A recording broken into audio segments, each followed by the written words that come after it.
In 8 games, 4 goalless draws and 2 games separated by only a goal. Round 11 of the Absa Premiership was a sad tale of finishing in front of goal. Welcome to Absa Premiership Roundup. I'm your host, Brian Lee. Alongside me I have Dwayne Delocca and Sibusiso Mazibuku.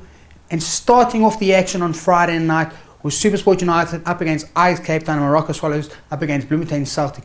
Dwayne, 2 goalless draws, 2 disappointing performances from 4 teams. Yeah, Brian, a disappointing weekend to set the tone on Friday night with 2 goalless draws. Ajax Cape Town against SuperSport United, but SuperSport United would have been kicking themselves if they could actually kick straight.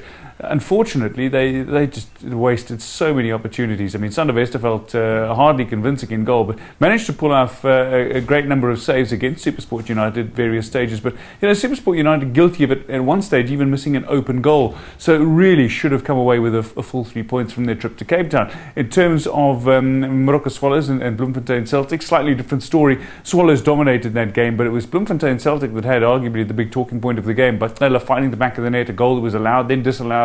And a load of confusion still surrounds the incident. I haven't seen it personally, but certainly from all accounts, it's going to be a controversial moment in that game. Ultimately, the Swallows dominated, but neither could get a legal goal and a point apiece for the opening 2 matches. For me, the highlight of the Ajax v SuperSport game was definitely the debut of Matthew Booth. While Morocco Swallows will be really upset, they didn't pick up any points on SuperSport United, who also drew on Friday night.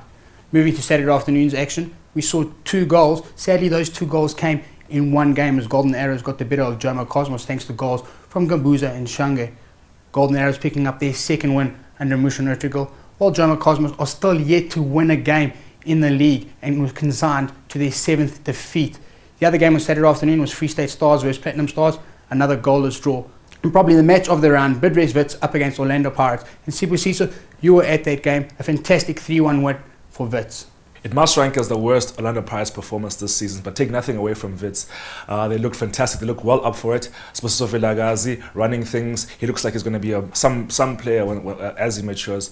But Orlando Pirates, again, same problems.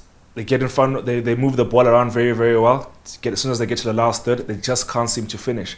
The goal ended up coming from the central defender, Sangwin, who pushed up towards the end because he could see that there was nothing up front. They offered nothing up front. Mbuyani coming back from an injury.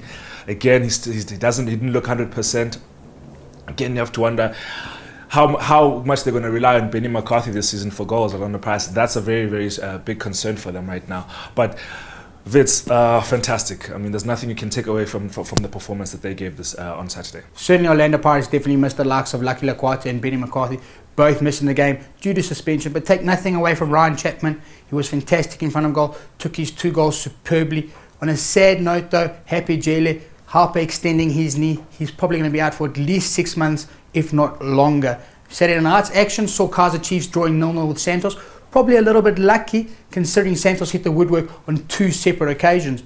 Moving to Sunday's action, we saw another 2 goals, 1 in each game. Maritzburg United losing to Mamelodi Sundowns and Black Leopards picking up only their 2nd win in the league.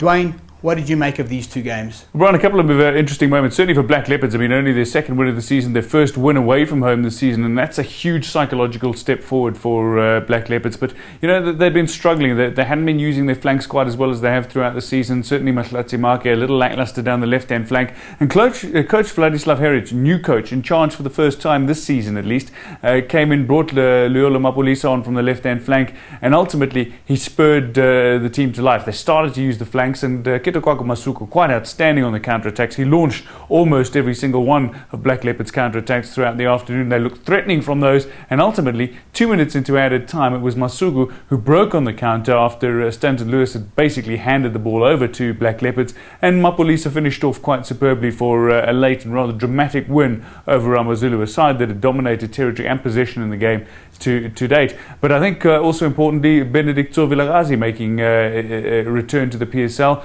as he made his debut for Black Leopards. Great opportunity for Vilakazi. He played the second 45 minutes, hardly impressive, but an opportunity for him to resuscitate what's otherwise a flailing career. In terms of AmaZulu, though, they still look decent. They've got 3 wins in their last 5 games, and they're well placed to perhaps go on to some greater things this season under Roger Palmgren. The recovery is certainly not over despite this home loss. In In terms of the other match, Mamelodi Sundowns certainly dominant over Maritzburg United, despite Maritzburg United's recent league form. They are tailing off slightly after that magnificent start that they had under Ian Palmer. But Mamelodi Sundowns coming to the fore. Punch Masinamela and Teko Modisa, perhaps inspired by their performances for Bafana Bafana earlier during the week, despite the loss in Zimbabwe, came on and played impressive roles, and the two combined nicely to set up, of course, Elias Pelembe for yet another goal for Mamelodi Sundowns. He's having an inspired season for both club and country, the Mozambican international. Pelembe killing it off, 1-0, 1-0, the two scores on Sunday, and at least we got to see the 7th and 8th goals of the weekend. That Elias Pelembe goal taking Mamelodi Sundowns up to second on the league table, while for Black Leopards they'll be overjoyed with only their second win in the PSL. Overall though, disappointing weekend in front of goal as 5 teams found the back of their net. Thanks for joining us here on Absa Premiership Roundup.